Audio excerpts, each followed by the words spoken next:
Because what I study is human beings and how people respond to media, I've always been interested in what happens with the next medium. Virtual reality opened up this amazing potential for looking at different ways people interact with this virtual world. When you do a video, you frame it, you tell a story, you direct attention to particular areas on the screen. In an immersive environment, people actually focus on what is important to them. The experience we looked at today was actually an ambiguous interaction between a white police officer and an African-American male pedestrian. We asked people, what do they remember and how do they interpret the particular interaction? The Omnisept VR headset gives us information about heart rate. It does eye tracking that allows you to tell what people are looking at, and it also has a little camera that measures facial expressions. So we're using the Omnisept to figure out what they were actually paying attention to and try and determine if it's consistent with their pre-existing biases or belief systems. One of the things that we hope we can gain from this research is a better understanding of how biases affect the way that people process information. People are a lot more similar than they give themselves credit for. We tend to focus on difference because difference is what we notice. And we see this with stereotyping. And any information that we gain that helps us better understand both how this functions and also how we can combat it is very important.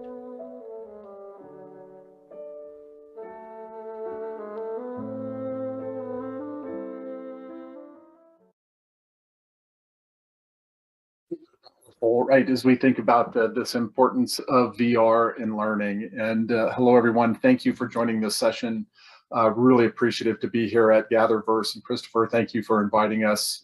I'm Mike Belcher. I'm the Director of EdTech Innovation for HP, and really going to spend some time talking to you about extended reality, XR, in higher education, and really the power and range of what's being done is really kind of almost unbelievable. And it's really because of research that's going on in this space with this medium that's really driving this at places like Syracuse. So what I thought I'd spend the next 15 or so minutes with you is really kind of discussing why XR is growing so quickly, so you better understand kind of this underlying push, what's really driving that. What are some of these interesting use cases, both in education and commercially? In many cases, those are being developed in higher education, but being used now commercially. And then what emerging technologies are really enabling a much more impactful and insightful sort of user experience. And then we'll share where you can go and learn more. So I hope this session is valuable for you all. So I'll first start off with why. Why is this growing so fast? And it may seem strange to think about automation and XR, but we really do believe that the kind of key growth engine for XR right now is in situational learning and experiential learning. And it's because we are changing how and what important skills are inside of our worlds at just an alarming rate, right? 50% of all employees will need some reskilling by 2025. 40% of the current workers' core skills are expected to change in the next 5 years. And there is no better medium for situational experiential learning when it's done well than XR. And when you think about the challenges of the pandemic, it's made that grow even faster. And we're also seeing changes inside of the commercial area where more of our leaders are moving away from just disruption for disruption's sake and thinking about maybe we should improve for improvement's sake and finding new ways to improve what we are doing and how we are doing that. And we really do believe XR is one of those key sort of drivers. So at HP, we're focused on a number of emerging technologies. One of those is in AI, machine learning, data science. And we think there will be huge growth, and we're not the only ones. The World Economic Forum believes it will be the fastest growing job set and skill set will be underlying data science and AI in the 2020s, and we're seeing it already. But it will also be embedded in almost everything that we do. So having a good grounding and understanding of data science is important. We also see 3D printing and a technology called microfluidics that's absolutely changing manufacturing and healthcare, that allows us to print objects, parts, et cetera, from the ground up without a whole lot of limitations. And it's pretty wild in what it enables, including printing tissue and bone and other things that will just absolutely improve how we manufacture at a local level, but also healthcare. And you think of the challenges of the pandemic, again, another big sort of growth engine.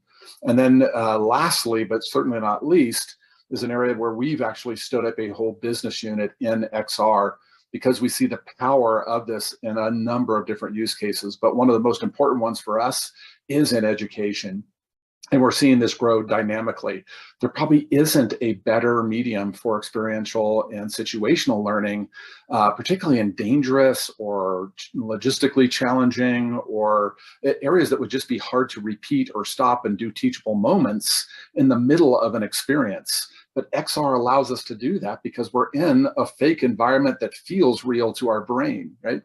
And then we also will see tons and tons of jobs grow in the development of these XR experiences. So you may start in gaming with your Unreal and Unity experience, but you may morph into developing amazing experiences for learning.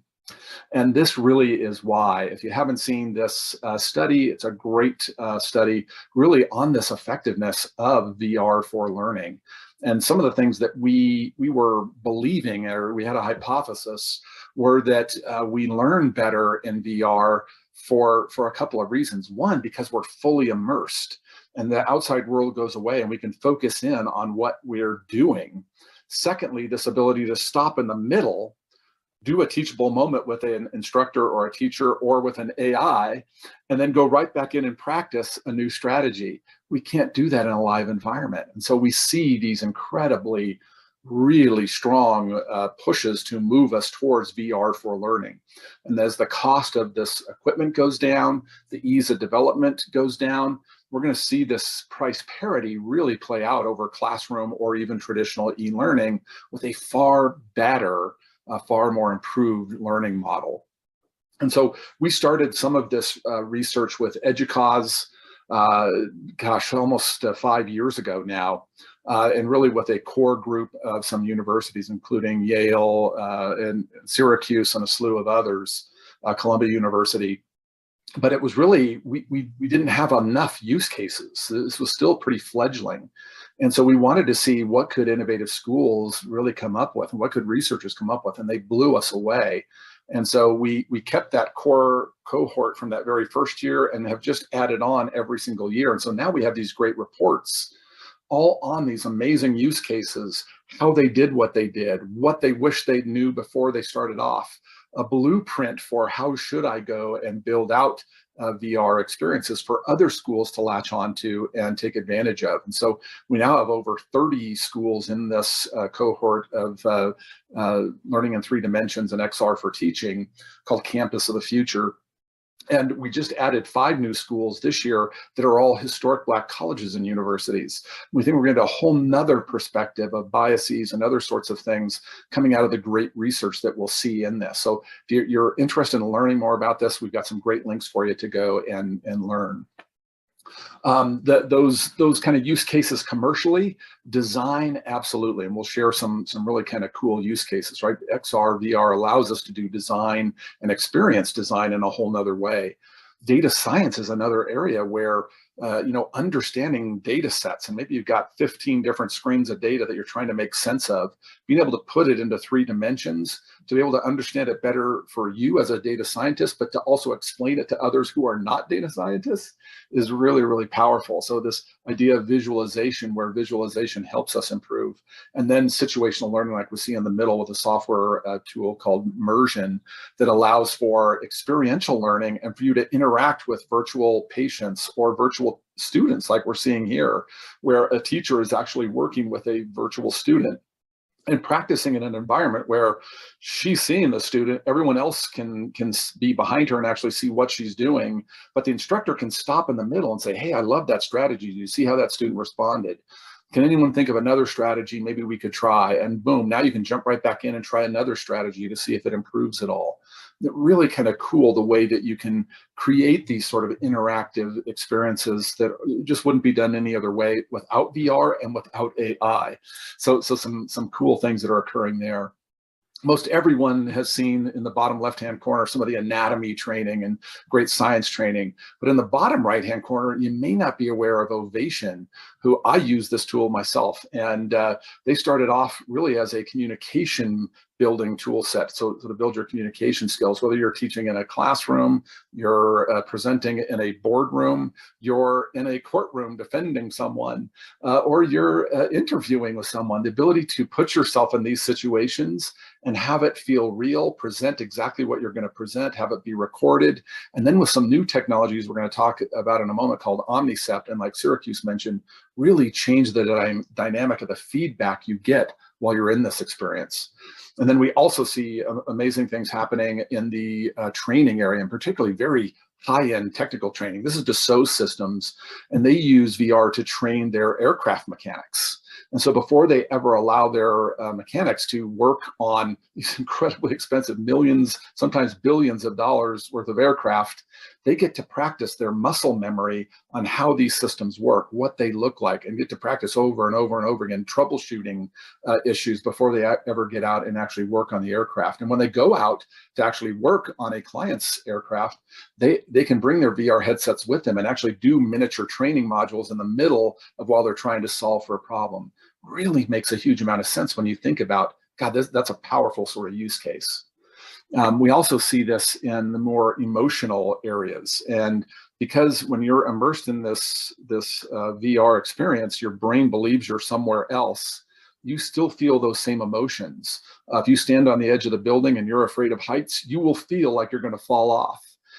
And so the ability for us to do things like clinical treatments of phobias, or reduction in pain medication for folks who might have an addiction, or to put young people in a VR experience while they have their teeth worked on in the dentist's office.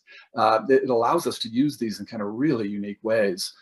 Some really kind of cool ways are empathy building. And in the bottom right-hand corner, we actually see folks who are going through an experience that was built by a young man who has autism. And it was really to provide an experience of what does it look like when I walk through the mall, and what does it feel like when I'm there? And so you hear all the sounds and the way the noises hit you, and the lights feel like they're blinking, and when things are moving fast and the bright colors, it's overwhelming.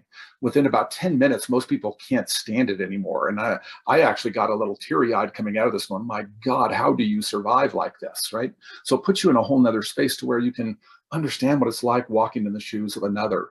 You think about that sort of use case for racial situations or gender situations, that folks who might be struggling with how do I interact, what is it like to be someone who's different from me, and to get that feedback. Think about that same Omnisept set of sensors that we now have this emotional feedback where we can see the pupil dilation and your facial changes and heart rate changing as well.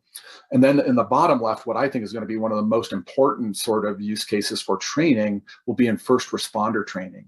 How do we put first responders in these de-escalation paths and allow them to practice different de-escalation techniques, unless they can practice in what feels like a real life environment? And to get that interaction coming from the folks that they're actually working with or speaking to or trying to calm down, et cetera, and allow them to practice these sort of techniques. But then reading all of this feedback and the emotional feedback that we're getting from them, where your body betrays you. When do you become overloaded? And because the situation is so challenging and you're having a tough time making decisions, we can now read when that happens, what we call cognitive overload. And this becomes incredibly powerful. And we'll talk about that technology in a moment. But there's some other kind of cool ways to use that, whether it's in the bottom left with a software called ArtAttack that allows you to, an artist to take Botticelli's Birth of Venus, which I've seen in Florence, and it's gorgeous and unbelievable, it's huge, but to create a three-dimensional version of Botticelli's Birth of Venus to experience it in a whole nother way. The bottom right-hand corner, where we see McLaren Motor Cars, who's actually utilizing VR to develop all of their vehicles now. They develop the design, they wind tunnel test, et cetera, without having to go to model building. And it's allowed them to speed up the design of their cars 10 times faster than before they had VR. And in the upper right, we actually see a metaversity being created by Victory XR that allows college institutions to actually build their virtual university, but to also then create classrooms like we just saw with a pig being dissected in space, or a professor standing on a battleship as they're explaining the challenges at Midway Island during World War II. It allows you to make learning so much more immersive and allow students to be involved at a whole nother level. And so XR, incredibly great use cases, and every one of these use cases we've just seen are available now. This isn't future, this is available now. As we think about this technology and what's enabling what we think is going to be some of the best use cases for this emotional measurement, this cognitive measurement, et cetera, is a technology we call Omnisept, and it is unique to HP. We developed it specifically for this.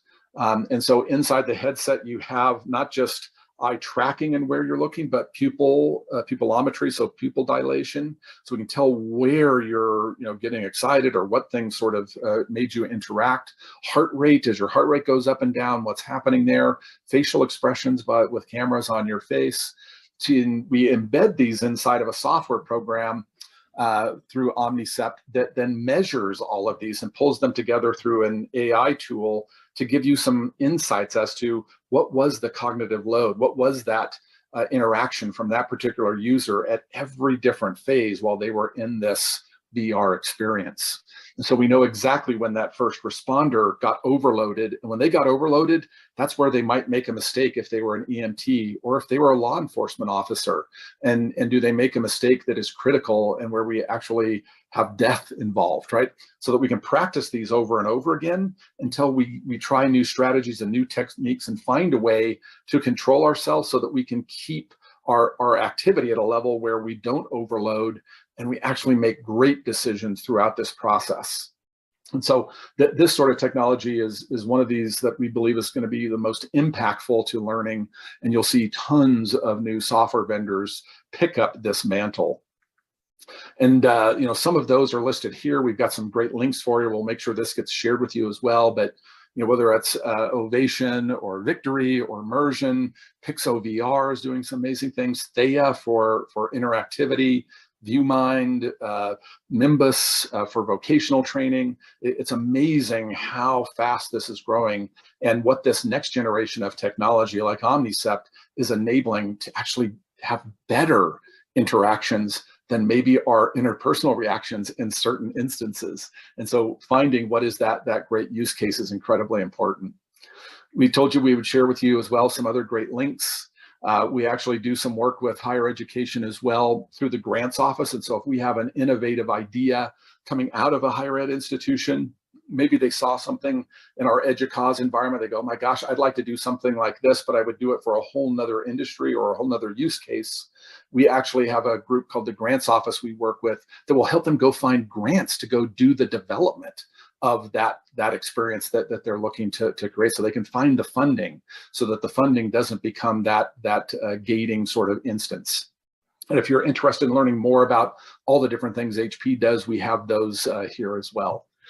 Can't thank you enough for being with us here, listening to me for this last 15 or 20 minutes. I hope it was valuable. If you're ever interested in learning more, please don't hesitate to reach out. Again, my name is Mike Belcher, and my email address is mike.belcher@hp.com. And you can always reach out to me as well on LinkedIn. I have some really great pieces to share out there. And if you'd like to learn more, connect with me. Thanks again so much. Enjoy the rest of Gatherverse.